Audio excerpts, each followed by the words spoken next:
Esto es lo que Jesús enseñó, y la Iglesia decidió ocultarlo.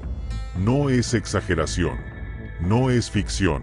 Es un dato que ha incomodado a teólogos, historiadores y líderes religiosos durante siglos. Jesús compartió un conocimiento tan profundo, tan disruptivo, que de haberse preservado en su forma original, habría cambiado para siempre la historia de la espiritualidad y de la humanidad. Pero no fue así, porque hubo manos que seleccionaron, ojos que tacharon, y poderes que decidieron que algunas verdades eran demasiado peligrosas. Ahora, imagina esto, un carpintero del siglo I, en una tierra ocupada por el imperio más poderoso del mundo. Un hombre sin títulos, sin ejército, sin riquezas, pero con una voz. Una que decía, el reino de Dios no está en los templos, no está en los rituales, está dentro de ti. No era una metáfora, era un mensaje revolucionario. Porque si el reino está dentro de ti, tú tienes el poder. Tú puedes conectar con lo divino sin necesidad de jerarquías. Pero ahí está el problema. Porque las instituciones necesitan control, necesitan estructura, necesitan autoridad. Y ese mensaje lo rompía todo. Entonces, ¿qué haces cuando una enseñanza pone en jaque todo tu sistema? Fácil, la ocultas, la editas, la reemplazas. Eso fue exactamente lo que ocurrió. Jesús nunca escribió nada. Todo lo que sabemos de él proviene de relatos orales que, años después de su muerte, se convirtieron en textos. Evangelios, cartas, crónicas. Durante los primeros siglos del cristianismo, circulaban decenas de estos escritos. Algunos hablaban de milagros, otros de sabiduría, pero había unos, en particular, que mostraban un Jesús diferente, más humano, más introspectivo, más enfocado en el autoconocimiento que en la adoración.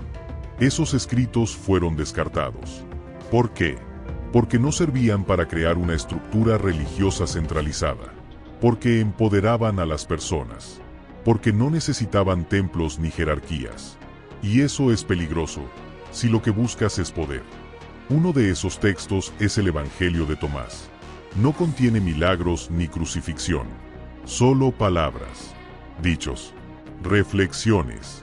En uno de ellos, Jesús dice, si sacas lo que está dentro de ti, lo que saques te salvará. Si no lo sacas, lo que no saques te destruirá. Eso no suena como el Jesús que te contaron, ¿verdad? Suena a un maestro de conciencia, no a un fundador de dogmas. Suena a alguien que invita a mirar hacia adentro, no a obedecer desde afuera. Y lo más impactante es que este evangelio es antiguo, tan antiguo como los canónicos. Entonces, ¿por qué no está en la Biblia? Porque cuando la Iglesia se consolidó como institución, necesitaba orden, una narrativa única, un Cristo oficial. Así que, en concilios como el de Nicea, se definió qué libros serían parte del canon y cuáles serían considerados herejía. Y los demás, destruidos, enterrados, perseguidos. Pero el universo tiene memoria. En 1945, unos campesinos egipcios encontraron una vasija sellada. Dentro, más de 50 textos antiguos, evangelios, apocalipsis, cartas. Era como descubrir un archivo paralelo, una historia alternativa. Allí estaba el Evangelio de Tomás, también el de Felipe, y el de María Magdalena. Este último es especialmente revelador. Muestra a María como una discípula cercana, profunda, entendida, pero en la narrativa oficial, fue reducida a una pecadora. ¿Por qué? Porque una mujer con conocimiento no encajaba en una iglesia patriarcal. Porque una voz femenina que interpretaba a Jesús era demasiado. Entonces, ¿qué hizo la institución? La borró. La convirtió en otra cosa. Y lo que es peor, nos vendieron la idea de que todo estaba completo. Que la Biblia era perfecta, inalterable, cerrada. Pero la historia dice lo contrario. Porque lo que hoy conocemos como la Biblia fue un proyecto humano, con decisiones humanas, con omisiones humanas. Y eso no significa que no tenga valor. Significa que debemos mirarla con ojos críticos, con ganas de comprender, no solo de repetir. Jesús no vino a fundar una religión, vino a despertar conciencias. Lo que dijo incomodó a los poderosos de su época. Lo crucificaron no por lo que hacía, sino por lo que decía. Porque decía que tú eras más que un feligrés, que tú eras un templo viviente, que tú podías ser libre. Y ese mensaje sobrevivió. A pesar del fuego, a pesar de las persecuciones, a pesar del silencio, porque la verdad no muere, solo espera. Y hoy está saliendo a la luz. ¿Te das cuenta de lo que esto significa? Significa que hay otra forma de ver a Jesús. No como el ídolo lejano, sino como el maestro cercano. No como el dogma incuestionable, sino como la guía interior. Y eso cambia todo. Entonces, ¿por qué quedarte viendo este video? Porque lo que vas a descubrir no solo pone en duda lo que te enseñaron, te invita a despertar. Porque entender lo que Jesús realmente dijo, más allá de las versiones oficiales, no es un acto de rebeldía, es un acto de libertad. Y la libertad es contagiosa. Vamos a entrar a un territorio que ha sido evitado por siglos. Vamos a explorar textos que fueron enterrados. Vamos a escuchar voces que fueron silenciadas. Y vamos a ver qué tan distinta sería la historia si no se hubiera escrito con censura. Muchos repiten, la verdad os hará libres. Pero nadie pregunta, ¿cuál verdad? Prepárate, porque en los próximos minutos vamos a caminar por ese sendero olvidado. Y tal vez, al final, no solo veas a Jesús con otros ojos. Tal vez, también te veas diferente a ti. Cuando piensas en Jesús, seguramente te vienen a la mente las imágenes tradicionales. Túnica blanca, barba, multitudes, cruz. Todo eso viene de los 4 evangelios del Nuevo Testamento: Mateo, Marcos, Lucas y Juan. Pero, ¿y si te dijera que esos 4 no eran los únicos? Durante siglos, existieron otros evangelios, escritos por personas que también dijeron haber conocido a Jesús. Evangelios que hablaban de sus palabras, de sus enseñanzas, de sus encuentros. Pero fueron excluidos, silenciados, olvidados a propósito. ¿La razón? Contaban una versión diferente, una versión menos conveniente, una versión que no servía para construir poder institucional. Y aquí es donde empieza lo incómodo. El canon bíblico, esa lista cerrada de libros oficiales, no siempre fue tan cerrado. De hecho, durante los primeros siglos del cristianismo, las comunidades debatían, intercambiaban y usaban distintos textos. No había una Biblia. Había muchas visiones. Algunas veían a Jesús como divino, otras como humano. Algunas lo veían como el salvador del pecado, otras como el maestro del despertar interior. Pero entonces vino el filtro, el recorte, la edición. En el siglo IV, la Iglesia necesitaba unidad. Estaba en juego su legitimidad frente al poder imperial. Así que los obispos, guiados por una intención más política que espiritual, definieron qué evangelios serían válidos y cuáles serían condenados como herejía. Y adivina qué tipo de textos fueron borrados. Exacto, los que hablaban de libertad espiritual. Los que sugerían que no necesitabas una institución para conectar con Dios. Los que decían que el conocimiento verdadero estaba dentro, no afuera. Como el Evangelio de Tomás. Este texto no cuenta milagros. No hay crucifixión. No hay resurrección. Solo enseñanzas, dichos, frases que invitan a la introspección. Una de ellas dice, el que busca, no debe dejar de buscar hasta encontrar. Y cuando encuentre, se conmoverá. Y, al conmoverse, se maravillará. Y reinará sobre el todo. ¿Eso suena como doctrina religiosa? ¿O como un camino interior? Pero no es el único. Está también el Evangelio de Felipe, donde se habla del matrimonio sagrado. Donde Jesús aparece no solo como maestro, sino como figura profundamente humana, cercana, incluso íntima. En ese texto, se dice que Jesús besaba a María Magdalena, que la llamaba su compañera. Y no hablamos de escándalos hollywoodenses. Hablamos de un vínculo simbólico, espiritual, y sí, posiblemente amoroso. Pero esa parte fue rechazada, porque desafiaba la imagen que se quería construir, un Jesús distante, célibe, inmaculado, casi irreal. Y luego está el Evangelio de la verdad, donde se dice que Jesús vino a despertar del olvido, que no vino a morir por los pecados, sino a recordarnos quiénes somos. Todo eso fue eliminado. ¿Por qué? Porque ofrecía un mensaje que no necesitaba estructuras religiosas, porque empoderaba a las personas, porque era más peligroso un Jesús que enseñaba a pensar, que uno que pedía obedecer. Si tú recuerdas que eres uno con lo divino, si tú despiertas a tu verdadero ser, entonces ya no te pueden controlar con miedo. Y eso, para una institución, es una amenaza existencial. Por eso, los textos gnósticos fueron perseguidos, quemados, prohibidos, y sin embargo, sobrevivieron, ocultos en vasijas, enterrados en cuevas, protegidos por quienes sabían que la verdad no muere, solo se esconde, y espera su momento para volver. En 1945, con el hallazgo de Nag Hammadi, el mundo se enteró de que había más, mucho más. Y fue un escándalo para la teología oficial. Porque si Jesús dijo todas esas cosas, si enseñó eso que los gnósticos escribieron, entonces, ¿qué hacemos con todo lo que nos enseñaron? ¿Volvemos a preguntar desde cero? ¿Reescribimos la historia?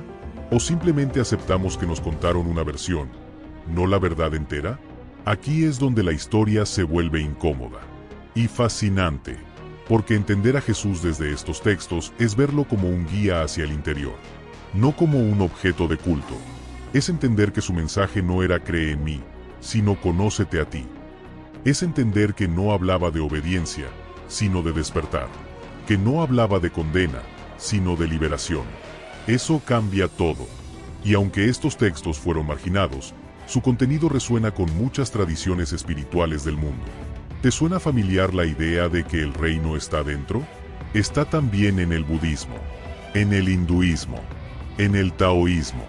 ¿Te suena la idea de que el verdadero enemigo es el olvido de quién eres? Eso está en todas las escuelas de sabiduría ancestral. Jesús, entonces, no era único en sus palabras, era único en su presencia, en su coherencia, en su compasión, en su valentía para decirlo en voz alta, en un mundo donde eso podía costarte la vida. Y eso es lo que hace aún más grave que se haya ocultado parte de su mensaje. Porque la imagen que nos vendieron fue incompleta. Y lo incompleto distorsiona. Mira esto, si tú solo conoces una parte de una historia, ¿qué piensas? Lo que te contaron es lo único que existe. Pero si luego descubres que hay capítulos ocultos, todo se tambalea. Y eso es justo lo que está pasando ahora. Con cada nuevo hallazgo, con cada texto recuperado, con cada investigador que se atreve a preguntar, la figura de Jesús se expande, se hace más compleja, más real, más cercana. Ya no es solo el Hijo de Dios clavado en una cruz. Es el Maestro que hablaba del alma. Es el sabio que hablaba en símbolos. Es el espejo que te dice, eres más de lo que crees. Y eso es revolución. Por eso esta sección del video es tan importante. Porque no se trata solo de textos antiguos. Se trata de recuperar una voz que fue silenciada. Se trata de devolverle a Jesús su humanidad. Y a ti, tu poder. ¿Puedes imaginar lo que eso implica? Implica que la espiritualidad no tiene dueño. Implica que la verdad no se encierra entre paredes. Implica que tú tienes derecho a buscar, a dudar, a descubrir. Y eso es exactamente lo que haremos en la próxima sección. Vamos a profundizar en el conocimiento que Jesús compartió. El que libera, el que despierta, el que la iglesia no pudo controlar. Prepárate, porque lo que viene a continuación incomoda, pero también ilumina. Jesús no vino a crear una religión. Vino a liberar la mente humana del miedo, la culpa y la dependencia espiritual. Pero ese mensaje fue silenciado. No de inmediato, claro. Fue un proceso, sutil, estratégico, pero efectivo. Desde sus primeras palabras públicas, Jesús hablaba de libertad. Libertad del pecado, sí, pero sobre todo libertad de una estructura que decía quién podía acercarse a Dios y quién no. Una estructura que imponía normas, cobraba tributos, exigía sacrificios y mantenía el control total sobre la espiritualidad de las personas. Y entonces llega él, con sandalias polvorientas, sin cargos oficiales, sin templo propio. Y dice, el reino de Dios está dentro de ti. No necesitas intermediarios. No necesitas rituales complejos. Solo necesitas despertar. Y ahí empieza el conflicto. Porque un mensaje así es profundamente liberador, pero también profundamente incómodo para el poder. No es casualidad que Jesús molestara tanto a las autoridades religiosas de su tiempo. No era solo por lo que hacía, era por lo que decía. Porque en cada parábola, en cada metáfora, estaba sembrando una idea, que tú podías pensar por ti mismo, que podías conectar directamente con lo sagrado, que el reino no era una promesa para después de la muerte, sino una posibilidad ahora, aquí, en tu interior. Y eso no se puede institucionalizar fácilmente. Por lo tanto, desde muy temprano, comenzaron los intentos por domesticar ese mensaje, por ordenarlo, por hacerlo seguro. Pero ¿cómo haces eso con un maestro que desafiaba cada estructura, cada norma, cada jerarquía? Lo primero que se hizo fue cambiar el enfoque. Pasamos del mensaje de autodescubrimiento al sacrificio expiatorio, de la sabiduría interior a la culpa heredada, de la responsabilidad personal a la necesidad de un salvador externo. Y así nació un nuevo relato, Jesús como redentor, como mártir, como solución única a un problema universal inventado por la doctrina, que todos nacemos manchados, defectuosos, insuficientes. ¿Te das cuenta del cambio? Ya no se trata de despertar, se trata de obedecer. Ya no se trata de transformar, se trata de aceptar. Y esa aceptación está mediada por la institución. Entonces, el conocimiento que libera se convierte en doctrina que encierra. La espiritualidad viva se convierte en teología rígida. Y la figura del maestro se convierte en un ídolo intocable. Pero el Jesús de los textos antiguos, de los evangelios marginados, no hablaba así. Él no pedía adoración. Invitaba a actuar. No ofrecía redención automática. Proponía procesos de conciencia. No prometía un cielo futuro. Hablaba de una transformación presente. En el Evangelio de Tomás, por ejemplo, hay una frase que dice: si sacas lo que hay en ti, lo que hay en ti te salvará. Si no lo sacas, lo que no saques te destruirá. ¿Te das cuenta? No es un mensaje de dependencia. Es una llamada urgente a mirar hacia adentro, a descubrir el poder latente en tu propia alma, a recordar que la divinidad no vive en estatuas ni en dogmas, vive en ti. Y eso, amigo, amiga, no es algo que una institución pueda controlar fácilmente. Por eso fue tan combatido. Porque si tú despiertas, si tú reconoces que el acceso a Dios no pasa por una estructura externa, ¿qué sentido tiene entonces el control religioso? Por lo tanto, lo ocultaron, eliminando textos, persiguiendo ideas, difamando a quienes veían a Jesús como un maestro espiritual más que como una figura divina institucionalizada. Incluso María Magdalena, una de sus discípulas más cercanas según varios textos gnósticos, fue reducida a la caricatura de la pecadora arrepentida. ¿Sabes por qué? Porque esos textos la mostraban como alguien que entendía profundamente las enseñanzas de Jesús, incluso más que otros discípulos varones. Y eso tampoco convenía. El conocimiento que libera incomoda al poder, porque no se puede controlar una mente que piensa por sí misma. Y eso es lo que Jesús provocaba: pensamiento, cuestionamiento, despertar. Pero ese Jesús fue silenciado, reemplazado por otro, uno más funcional, más predecible, más útil para una religión que, con el tiempo, se volvió imperio. Entonces, ¿qué hacemos ahora? Nos toca recuperar ese mensaje, no para destruir la fe, sino para hacerla real. No para negar lo aprendido, sino para expandirlo. Y si tú has llegado hasta aquí, si estás viendo este video y algo dentro de ti dice esto tiene sentido, entonces te invito a que sigamos esta búsqueda juntos. Este canal está creado para eso, para preguntar lo que nadie quiere responder, para recuperar lo que se escondió, para hablar del Jesús que libera, no del que controla. Así que si sientes que esto resuena contigo, si crees que hay más por descubrir, si no tienes miedo de mirar más allá de lo que te enseñaron, suscríbete. Suscríbete ahora mismo. Haz clic en me gusta. y activa la campana. No por algoritmos, sino porque lo que viene va a abrirte los ojos. Comparte este video con alguien que también ha sentido que la historia de Jesús está incompleta, que intuye que detrás del silencio institucional hay un mensaje más puro, más humano, más transformador. Y déjame un comentario. Quiero saber qué piensas. ¿Qué parte de este mensaje resuena contigo? ¿Qué te enseñaron que hoy estás empezando a cuestionar? Este canal no se trata de tener razón. Se trata de tener coraje. Coraje para decir, quiero ver por mí mismo. Coraje para decir, ya no acepto respuestas preestablecidas. Coraje para ir más allá del miedo. Porque la fe auténtica no nace del miedo. Nace de la libertad. Y esa libertad empieza por hacerte preguntas. En la siguiente sección, vamos a explorar cómo exactamente se construyó el canon bíblico. ¿Quién decidió qué evangelios eran válidos? ¿Y por qué tantos otros fueron condenados al olvido? Lo que vas a descubrir es la historia detrás de la historia.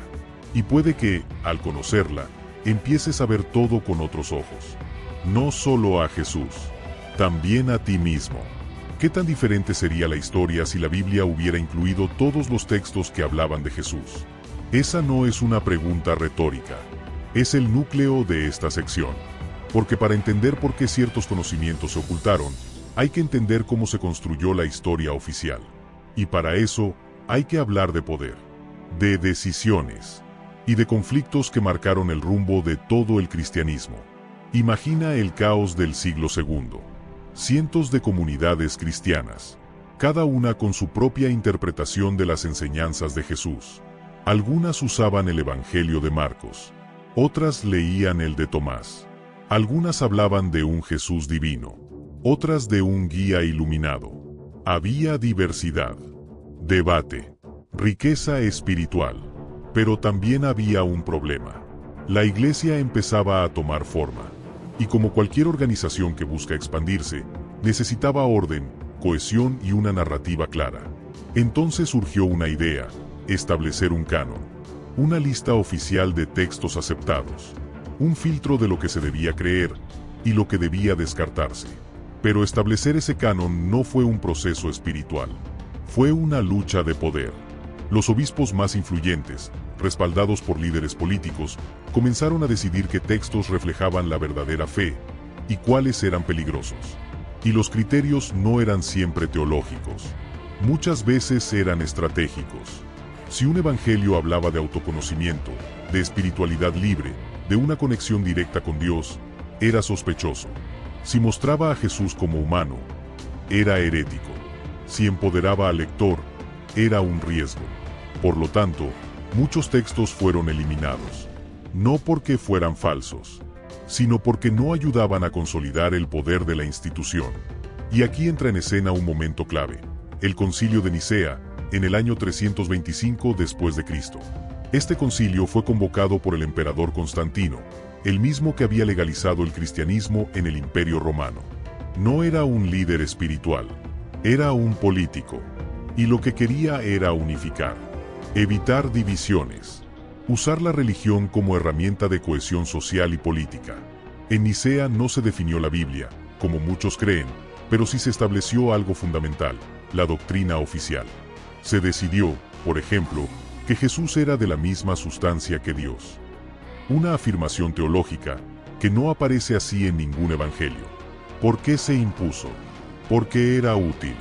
Porque creaba una figura de Jesús tan elevada, tan distante, que solo a través de la iglesia podías acercarte a él.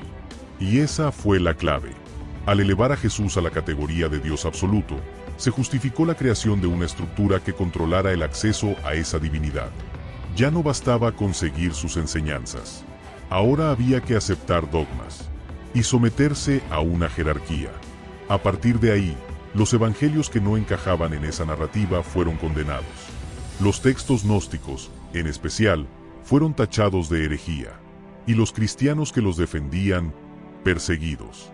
Se inició una purga ideológica, una limpieza textual. Lo que no servía al canon, se destruía. Lo que cuestionaba la autoridad, se silenciaba. Lo que invitaba a pensar, se consideraba peligroso. Y así, el cristianismo original, diverso, plural, vibrante, fue reducido a una versión única, oficial, controlada. Pero esa versión tiene huecos, contradicciones, silencios que gritan. Y hoy, gracias a los hallazgos arqueológicos y al trabajo de investigadores valientes, esos huecos empiezan a llenarse, porque los textos perdidos están reapareciendo.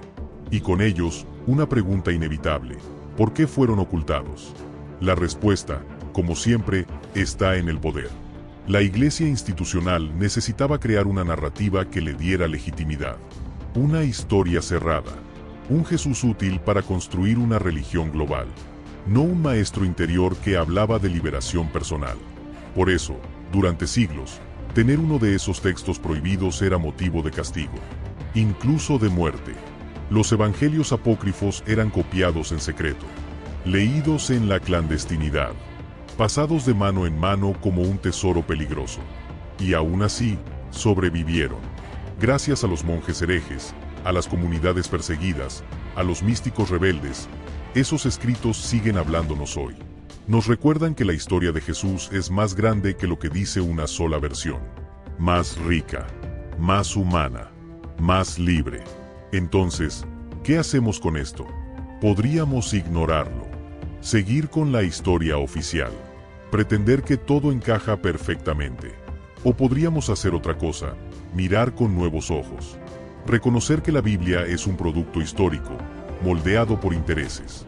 Aceptar que hubo una edición, una censura, y elegir recuperar lo que fue dejado afuera. Porque la espiritualidad no necesita censura, necesita verdad.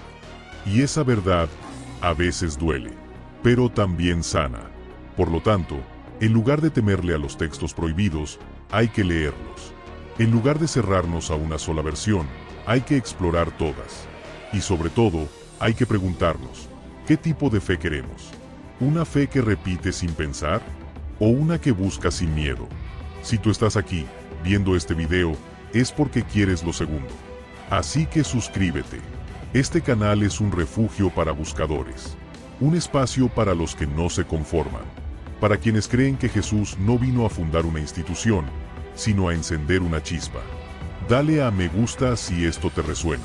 Comparte este video con alguien que necesita escuchar que dudar no es traicionar. Y comenta abajo, ¿qué parte de esta historia desconocías? Vamos a seguir desenredando los nudos de la historia, porque lo que viene es todavía más revelador. En la siguiente sección, nos vamos a adentrar en una imagen diferente de Jesús. No como hijo de Dios omnipotente, sino como maestro humano. Un hombre con emociones, con dudas, con sabiduría profunda. Un Jesús más cercano, más real, y quizá más poderoso por eso mismo. ¿Qué pasa si dejamos de ver a Jesús como una figura divina inalcanzable y empezamos a verlo como un maestro humano, cercano, profundamente sabio? Esa pregunta puede incomodar, porque durante siglos nos enseñaron que Jesús era Dios hecho carne, un ser perfecto, intocable, un milagro caminante. Pero si nos quedamos solo con esa imagen, nos perdemos de algo gigantesco. Porque Jesús también fue un ser humano, con emociones, con decisiones, con contradicciones que lo hacían real. Y entenderlo así no lo hace menos divino, lo hace más cercano, más inspirador, más posible.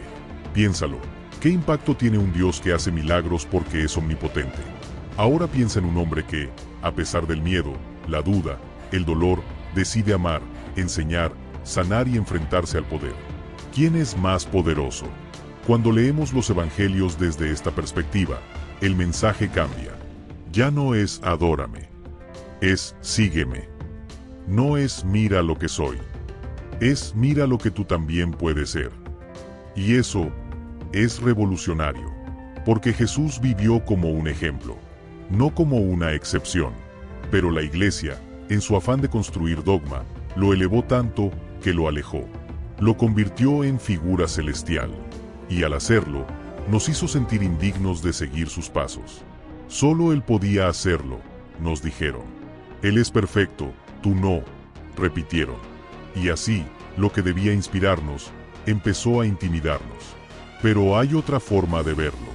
Y es lo que exploraremos aquí.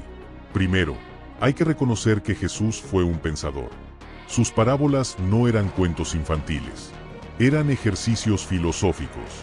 Planteaba dilemas, cuestionaba la lógica común, volteaba la moral tradicional. El primero será el último. El que esté libre de pecado, que tire la primera piedra. Perdona 70 veces 7. Amad a vuestros enemigos. No son frases para adornar paredes. Son ideas para quebrar estructuras mentales. Jesús no hablaba para complacer. Hablaba para incomodar, para mover, para despertar. Y eso lo hace más filósofo que predicador. De hecho, muchos expertos han comparado su estilo con el de Sócrates. Ambos hacían preguntas. Ambos hablaban en plazas. Ambos fueron condenados por los poderes de su tiempo. Y ambos dejaron una huella que superó los siglos. Pero hay más. Cuando comparas los dichos de Jesús con enseñanzas orientales, te das cuenta de que sus ideas resuenan profundamente con el budismo, el hinduismo, el taoísmo. Hablaba de soltar el ego, de no juzgar, de vivir en el presente, de encontrar el reino dentro. Eso no es teología occidental, es sabiduría universal. Y aunque algunos podrían decir que son coincidencias, hay investigadores que creen que no lo son. Existen teorías, sí, controversiales, pero fascinantes, que dicen que Jesús pudo haber tenido contacto con otras tradiciones espirituales, que en los años perdidos, aquellos de los que no hay registros en los evangelios, Jesús pudo haber viajado, estudiado, aprendido. India, Tíbet, Persia, son lugares donde se ha especulado que pudo haber absorbido ideas que luego transformó y enseñó a su manera. ¿Es esto comprobable al 100%? No. ¿Es posible? Absolutamente. Porque su mensaje no era local, era universal. Y eso es algo que molesta a los dogmas cerrados. Porque implica que Jesús no era propiedad de una sola religión, sino patrimonio espiritual de toda la humanidad. Ahora, hablemos de su emocionalidad. Jesús lloró, se enojó, se frustró, dudó. En Getsemaní, horas antes de ser arrestado, pidió no pasar por el sufrimiento. Dijo: Padre, si es posible, aparta de mí este cáliz. Eso no lo dice un superhombre. Lo dice un ser humano valiente, pero con miedo. Y justo ahí está su grandeza. Porque eligió seguir. Con miedo. Con dudas. Con todo en contra. Eso no lo hace menos divino. Lo hace más admirable. Es fácil amar cuando no te duele. Es fácil hablar de compasión cuando no te persiguen. Es fácil predicar paz cuando no te crucifican. Jesús hizo todo eso, y aún así fue fiel a su mensaje. Por eso necesitamos recuperar al Jesús humano, al pensador, al revolucionario interior, al que no vino a crear una religión, sino a cambiar la forma en que vemos la vida. Y ese Jesús, por cierto, también es el más espiritual, porque nos recuerda que lo divino no es un truco, no es un espectáculo, es una forma de vivir, de amar, de servir, de despertar. Y eso sí que es milagroso. Ahora te pregunto, ¿qué impacto tendría ver a Jesús así? No como el juez lejano, sino como el guía cercano. No como el perfecto, sino como el que eligió ser íntegro, aunque doliera. ¿No te inspiraría más a vivir con propósito? Si tu respuesta es sí, entonces suscríbete. Porque eso es lo que hacemos aquí.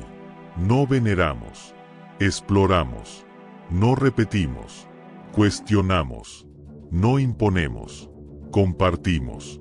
Dale me gusta si esta visión te conecta.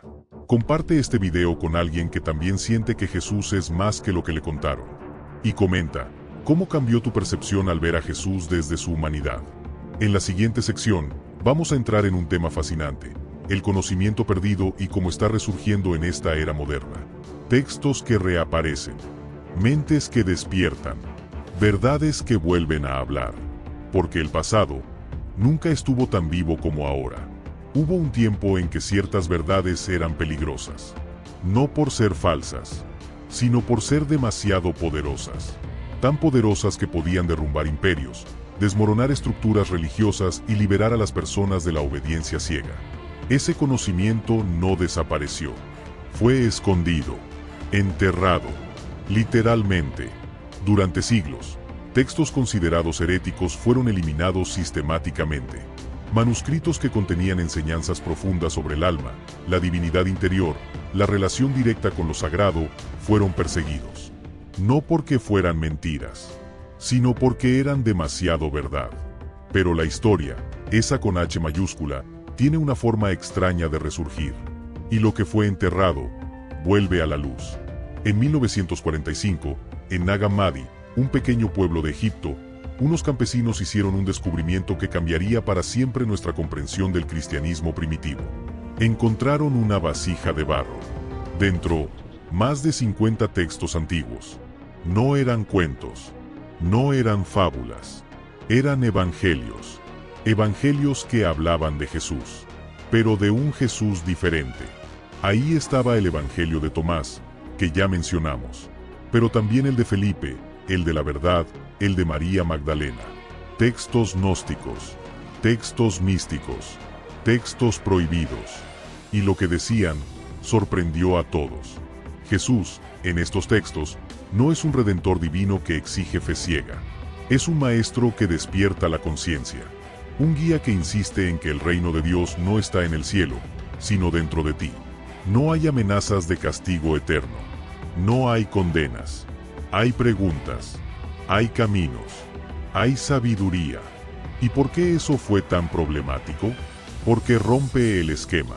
Porque sugiere que la verdad no es monopolio de ninguna institución. Y que tú puedes acceder a ella, sin pedir permiso. Pero eso no fue todo.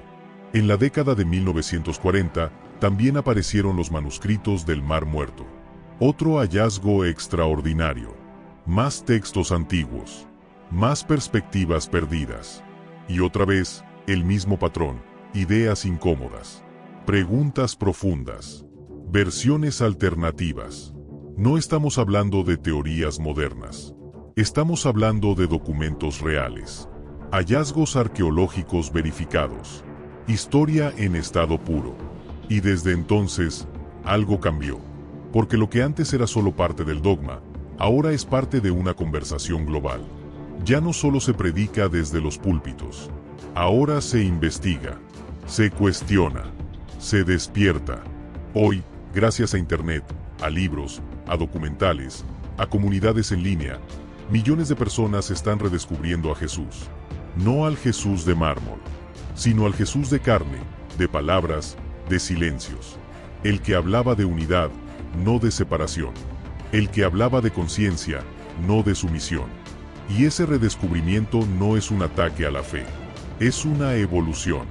Porque cada generación tiene el derecho y la responsabilidad de preguntarse, ¿qué parte de esta historia sigue viva en mí? ¿Y qué parte debo soltar? Y aquí es donde empieza el despertar moderno. Gente de todas partes del mundo, de todas las religiones, de todas las culturas, están empezando a mirar más allá de las estructuras religiosas tradicionales. Están buscando conexión, autenticidad, verdad. Y lo están encontrando en textos que durante siglos fueron censurados. ¿Paradoja? No. Justicia histórica. Porque lo que fue callado durante tanto tiempo, tenía que volver. Tarde o temprano. Y está volviendo. Con fuerza. Con luz. Con una energía imparable. Hoy, hay escuelas de pensamiento que estudian estos textos gnósticos como fuentes de sabiduría práctica. No para reemplazar la fe, sino para enriquecerla. Porque el conocimiento perdido no es solo un montón de ideas viejas. Es un mapa hacia una espiritualidad sin miedo, sin culpa, sin control. Y ese mapa está siendo redescubierto. Por ti, por mí, por millones. Esto no es moda, es memoria. Estamos recordando algo que siempre estuvo ahí, pero que nos hicieron olvidar. Y cuando recuerdas, despiertas. Y cuando despiertas, todo cambia. Ya no necesitas que te digan cómo ser espiritual, porque lo sientes. Ya no buscas afuera lo que siempre estuvo dentro, porque lo reconoces. Eso es el despertar moderno. No es una rebelión, es una reconciliación entre lo que te dijeron y lo que tú sabes, entre lo que enseñaron y lo que resuena, entre el miedo y el amor. Y en ese punto medio, ahí está Jesús, no el dogma, no el símbolo institucionalizado, el hombre, el sabio, el maestro. Y si tú has llegado hasta aquí, es porque ya estás en ese camino. Así que no pares. Suscríbete ahora. Este canal no es un altar, es un espacio de exploración. Dale me gusta si algo de esto te movió por dentro. Comparte este video con alguien que también está despertando.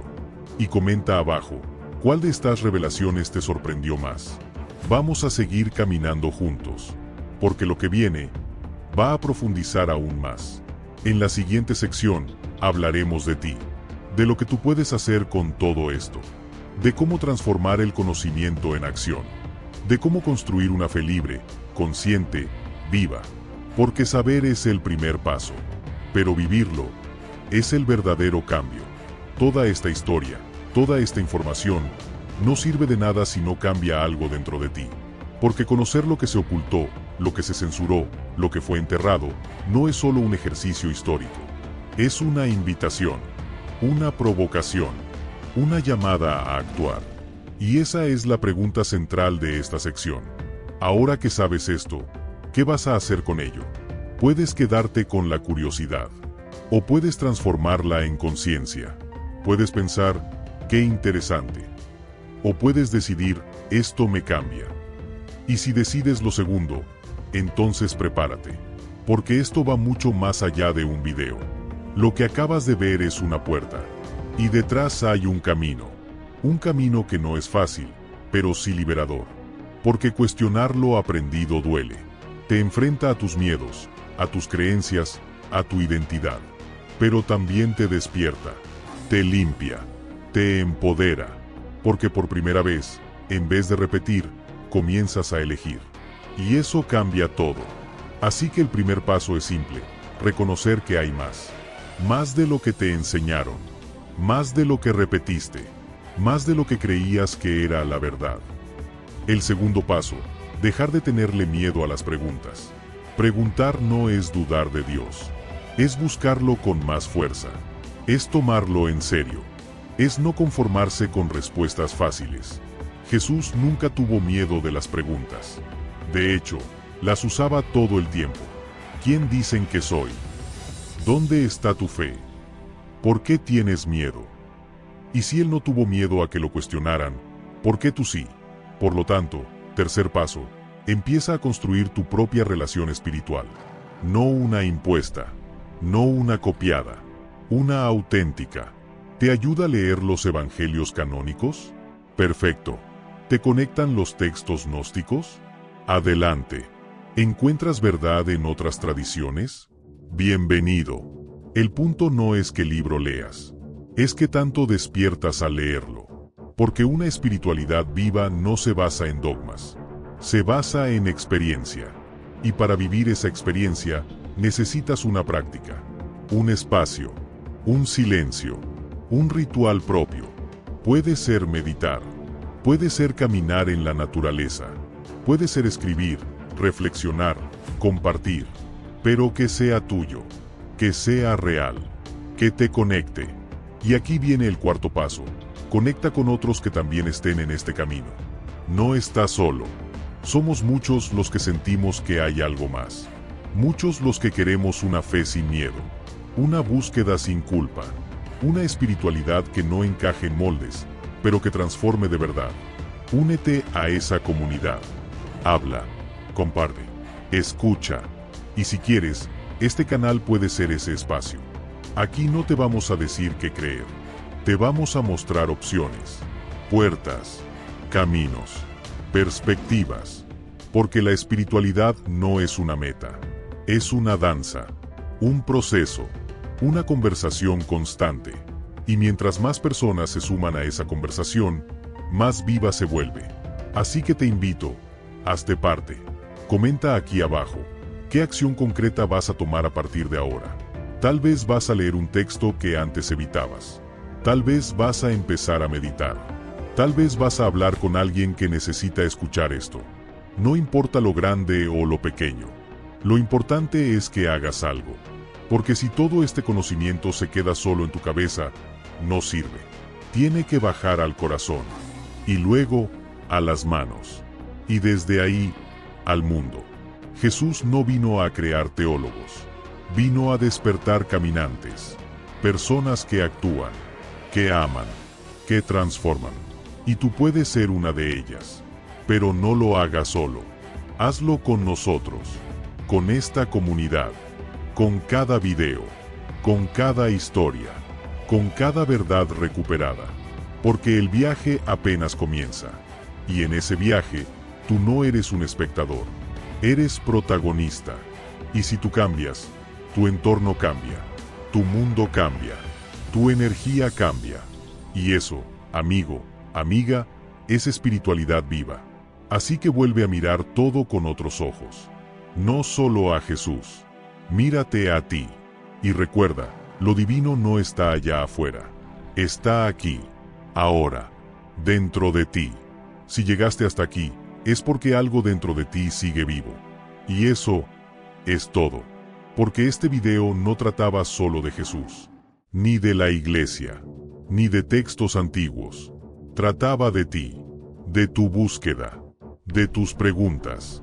De ese fuego interno que no se apaga aunque te digan que no preguntes, que no dudes, que no pienses. Jesús incomodó porque despertaba. Porque no traía reglas, traía conciencia. Porque no pedía sumisión, pedía atención. Y por eso, lo que más se ha intentado silenciar de él, no fueron sus milagros. Fueron sus ideas. Ideas que decían que tú podías mirar hacia adentro. Ideas que decían que Dios no está lejos, sino cerca. Tan cerca que lo llevas contigo. Ahora lo sabes. Y eso, no se puede de saber. Conocer esta historia te transforma. Porque no se trata de elegir entre un Jesús institucional y uno alternativo. Se trata de ver completo lo que antes solo veías por partes. Y cuando ves completo, puedes amar de verdad. Porque ya no amas desde el miedo. Amas desde la libertad. Así que, lo que hagas con esta información es tu decisión. Puedes dejarla pasar. O puedes dejar que te transforme. Si eliges lo segundo, empieza ahora. Suscríbete a este canal. No por apoyo, sino porque aquí seguimos hablando de esto. Seguimos trayendo voces silenciadas. Verdades incómodas. Y caminos que no te piden obedecer, te invitan a despertar. Dale like si este contenido tocó algo en ti. Comparte el video con alguien que necesite una nueva forma de mirar. Y déjame un comentario.